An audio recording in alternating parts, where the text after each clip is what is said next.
Μέρα 16, Οσάκα, θα κάνουμε whisk μόνοι μας στο μάτσα. Έτσι. Έχουμε πάρει και ένα παλό strawberry μάτσα, εντάξει, για μετά. Το θέμα είναι εδώ. Πάμε λίγο να δούμε τώρα. Πάμε λίγο. Να δούμε, μάθαμε τίποτα στο μάθημα, Αποστόλη. Και λίγο έτσι, γιατί ξέρουμε το lore του μάτσα. Το ξέρουμε το lore του μάτσα. Λαχταριστό το έχω κάνει.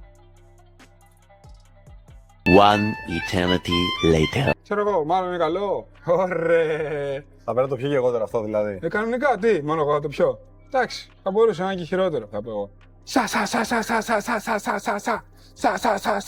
Σα.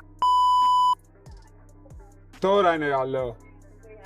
Δεν έχουμε γίνει whiskers ακόμα, δεν έχουμε γίνει whiskers. Είμαστε στη φάση που δοκιμάζουμε τώρα, δεν είμαστε στη φάση που φτιάχνουμε. Θα έρθει και αυτή η φάση, πιστεύω. Εσύ πιστεύεις, Λιάκο, θα έρθει? Ό,τι έγινε.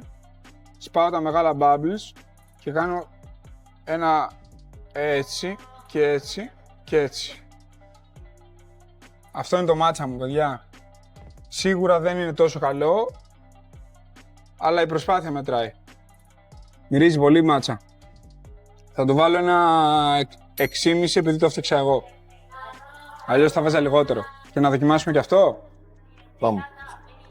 Ωραίο χρώμα έχει το. Πολύ ωραίο χρώμα, όντως. Εντάξει, αυτό το κάνει σοβαρά whisky, όχι σαν και εμένα. Δεν λέει πολλά. Θα βάλω 6. Αυτό ήταν καλύτερο για μένα. Μπορεί να το έφτιαξα και εγώ γι' αυτό, ποτέ.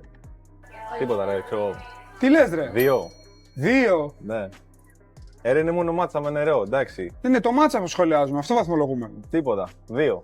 Στο μάθημα έχει βάλει, ξέρω εγώ, 5-6. 2. Ένα ήταν πιο ωραίο γιατί το είχαμε κάνει και εμεί, το είχαμε κάνει πιθανές χωριστά. Μα είχε δείξει και άλλοι ακριβώς να το κάνουμε. Εδώ πέρα σίγουρα μα φύγανε πράγματα. Δεν κακό και αυτό, ρε φίλε. Είναι λίγο ξινή η φράουλα, βέβαια. 4 νομίζω την βάλω. 4-5 κάπου εκεί. Έχουν βγει χειρότερα ωστόσο, εντάξει. Νομίζω. Όχι, 5 θα το βάλω. 5. 5. Σχετικά successful, αλλά δεν είναι τόσο κακό.